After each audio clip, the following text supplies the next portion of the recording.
my dear children. Welcome back to English class. I'm Sabida Joseph, your English teacher. I hope you all are doing good. Children, nowadays, the health department, especially the doctors, nurses, they are in the front liners in the battle with coronavirus. We should be thankful for their sacrifices, especially in this corona pandemic situation. Children, today we'll learn a lesson about a doctor. His name is Dr. John Dolittle. Lesson number 4, Dr. Dolittle, written by Hugh Lofting was a British children's author who wrote a series of books based on the character of Dr. Dolittle. Lofting served in British Army. He created the character of Dr. Dolittle in his letters to his children while he was serving in a war. Porridge Poetry and the Story of Mrs. Stubbs are some of his other famous works. Lesson number 4, Dr. Dolittle, page number 42. Dr. Dolittle's practice is not going too well.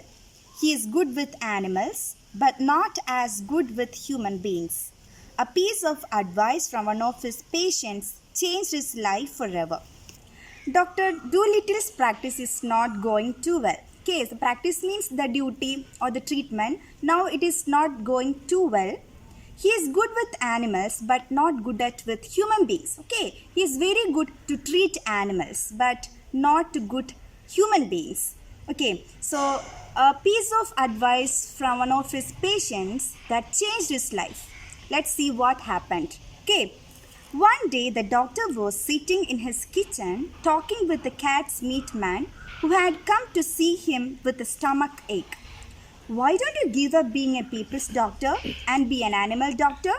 asked the cat's meat man. Okay. Meat man means the man who supplies meat for the cat. Give up means stop doing something. So one day, our doctor John Dolittle, he was sitting in his kitchen. So at that time, a cat's meat man. What do you mean by cat's meat man? Means the man who supplies meat for the cat. Okay. He came to see Dr. Dolittle because he had stomach ache. The cat's meat man asked Dr. Dolittle, "Doctor, why don't you be an animal doctor instead of human beings doctor?" The parrot Polynesia was sitting on the window, looking out at the rain and singing a song to herself. She stopped singing and started to listen. So, there is a pet parrot. Her name is Polynesia. She was sitting on the window and suddenly she started to listen the conversation between the Dr. Dolittle and the cat's meat man. "You see, doctor," the cat's meat man went on, "you know all about animals, much more than what these vets do. That book you wrote about cats, why, it's wonderful. You might have been a cat yourself. You know the way they think." Vets means doctors that treat animals. The cat's meat man told Doctor, you know everything about animals than what a vet knows. And the book you wrote, the doctor had written a book about cats. The cat's meat man was saying the book is written in the way how a cat thinks. So stop being a people's doctor and be an animal doctor. So that is the advice of that cat's meat man. When the cat's meat man had gone, the parrot flew off the window onto the doctor's table and said, "That man is right. That's what you ought to do.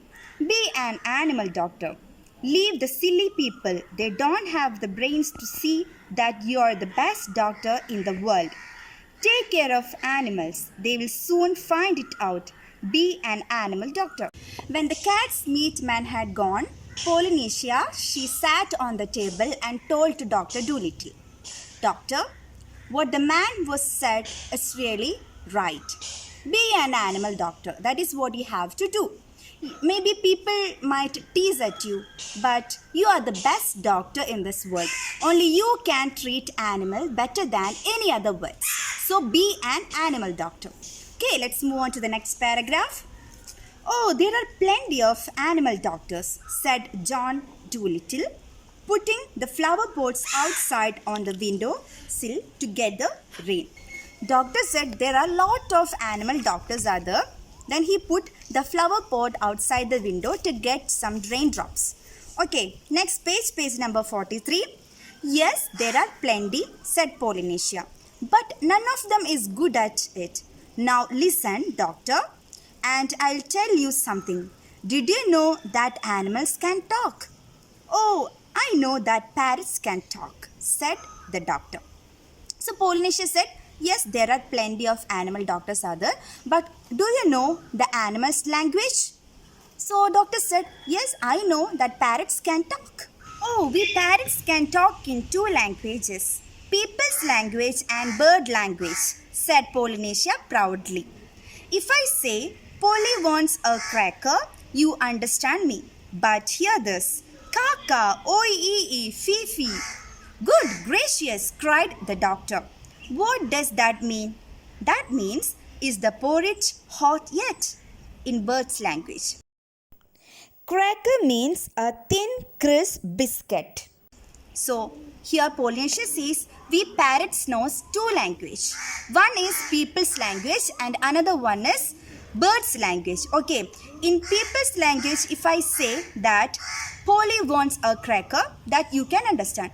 But if I say Kaka, oi, Fifi, you don't understand. That time the doctor said, good gracious, what does that mean? That means, is the porridge hot yet? What is porridge? Porridge is a food item. Okay, so if I speak in bird's language, you won't understand. But you have never talked that way to me before, said the doctor. You wouldn't have understood me if I had, said Polynesia, dusting some cracker crumbs off her left wing. So Polynesia said, if I speak in bird's language, doctor, you won't understand. That's why I'm speaking in people's language. Then she dusted off some dust particles of that cracker from her left wing. Okay, tell me more, said the doctor, all excited. He rushed over to the drawer and came back with a notebook and a pencil. Now don't go too fast and I'll write it down. This is interesting, very interesting. Give me the birds ABC first, slowly now. Our doctor was really excited. He wanted to learn birds' language. He told to Polynesia that, please teach me the animal's language. Then he took a book from the drawer and he sat on the chair and he told to Polynesia, Polynesia, teach me the ABCD of animal's language. Okay, so you teach me slowly because I wanted to write it down. Okay, then so that was the way the doctor came to know that animals had a language of their own and could talk to one another. All that afternoon, while it was raining, Polynesia sat on the kitchen table teaching him bird and animal words. So that is how the Dr. Dolittle knows that birds and animals had a language. They communicate in their own language. Okay, so every evening when it was raining outside, they sat and Polynesia taught our Dr. Dolittle the animals' language, and Dr. Dolittle, he learned animals' language. Okay, after a while, with the parrot's help, the doctor got to learn the language of the animals so well that he could talk to them himself and understand everything they said. Then he stopped being a people's doctor and became a vet. So, our Dr. Dolittle, he learned animals and birds' language from Polynesia and he started to communicate in animals' language to other animals. Okay, then he stopped being a people's doctor, then he became a vet. Vet means the person who treats animals. Okay, one day a horse was brought to him.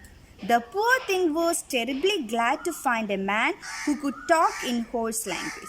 Okay, so one day a horse came to his house because that poor thing was terribly glad. Terribly means very, very glad. That horse was very happy that he could find a doctor who can speak in horse language. Who is that doctor? Yes, our Dr. Dolittle. Now he is able to speak in any animal's language. Okay.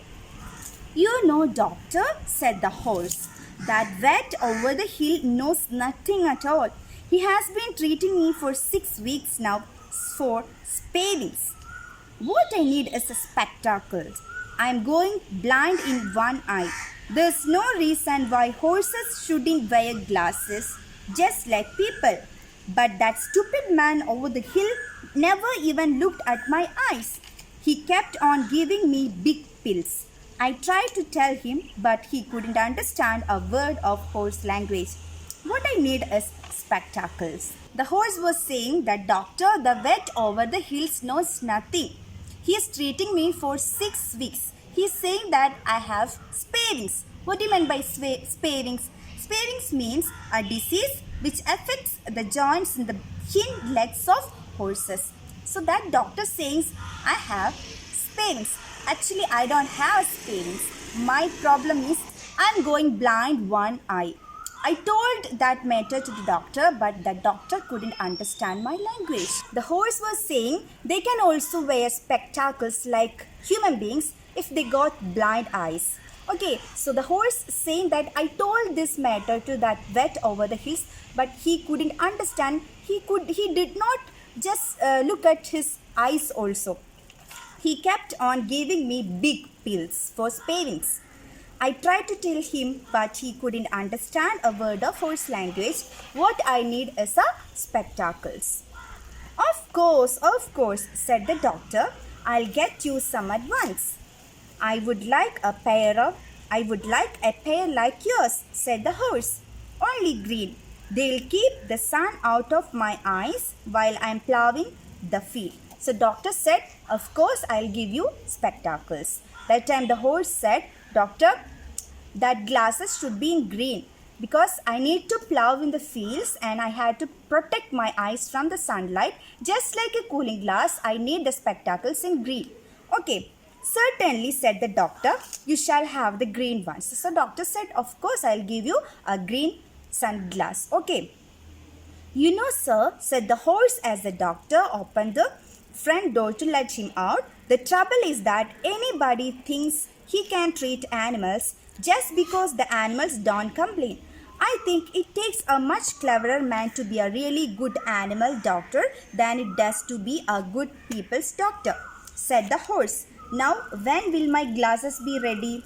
I'll have them for you next week, said the doctor. Come in again on Tuesday. Good morning. Takes means requires. When it's time to go, the horse told to Dr. Dolittle, Doctor, people think that it is very easy to treat animals because they won't complain. If it is human beings, they will complain to the doctor. But like if it is animals, they won't complain. Okay, so people think that it is very easy to treat animals. But a cleverer doctor should be treat animals. Okay, the doctor should be more cleverer than the doctors who treat human beings. Okay, so the animals doctor should be more cleverer than the doctor who treats human beings.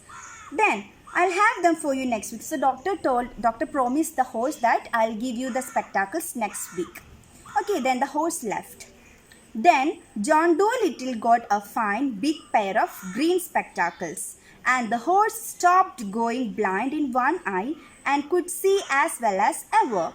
Soon it became a common sight to see farm animals wearing glasses in the country, and there were no blind horses anymore. So after 1 week, this horse came to get the glasses.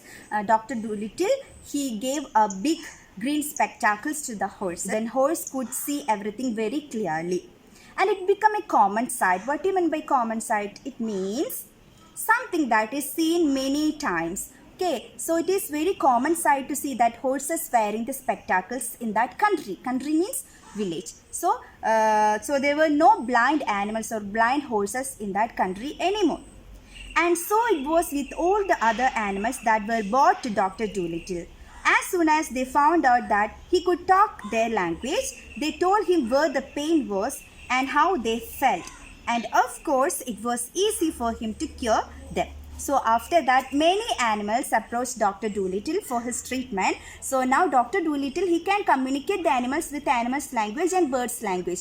So when these animals comes, they tell to Dr. Dolittle what what is their disease, what is their problem, what they felt. They told everything to Dr. Dolittle. Then Dr. Dolittle can understand their language and he gave medicines to cure their diseases.